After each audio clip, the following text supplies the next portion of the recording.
और उस पर आप लगातार फेल पे फेल होते जाते हो।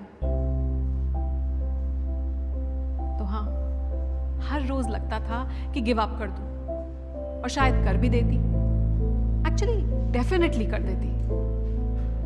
पर उसी वक्त मुझे किसी ने एक बहुत अच्छी बात बताई।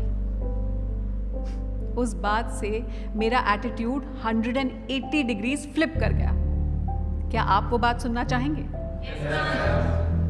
तो एक स्टोरी सुनिए। 1981 में यूएस में एक प्रोफेसर थे, सेरेमिक्स पढ़ाते थे। उन्होंने एक एक्सपेरिमेंट किया। अपनी क्लास को 2 ग्रुप्स में बांट दिया और 10 दिन का वक्त दिया। पहले ग्रुप को उन्होंने ये टास्क दिया कि वो सिर्फ एक परफेक्ट मटका बनाए, सिर्फ एक। और दूसरी ग्रुप को ये टास्क दिया कि वो जितने हो सके मैक्सिमम मटके बनाए और क्वालिटी की चिंता बिल्कुल ना करें। दोनों ग्रुप्स ने अपना काम शुरू किया। 10 दिन बाद जब रिजल्ट्स आए तो खुद प्रोफेसर ही हैरान हो गए, क्योंकि दूसरे ग्रुप ने न केवल पहले ग्रुप से ज्यादा मटके बनाए, बल्कि हर मटका was better looking, was almost perfect। सब सोच रहे थे कि ये कैसे हो गया। आप जानते हो ये कैसे हुआ?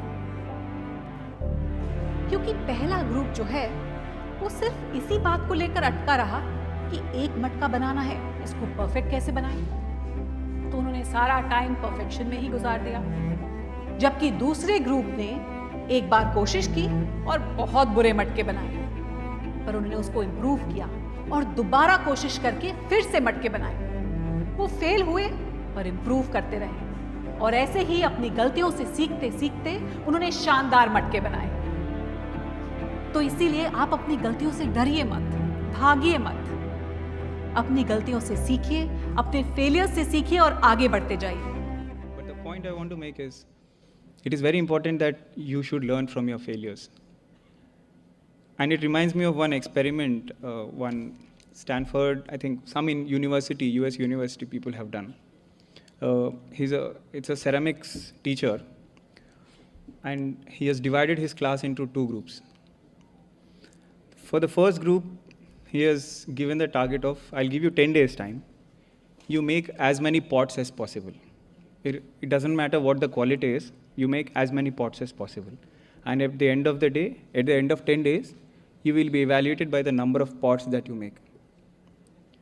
And the second group, the second half, was told that I'll give you 10 days time, just make 1 pot, but it should be the perfect pot. You take all your time and you will be evaluated on the quality of that pot. And this experiment has been repeated over and over at many instances. And at the end of 10 days, the ceramics teacher just found the inevitable conclusion, only one conclusion.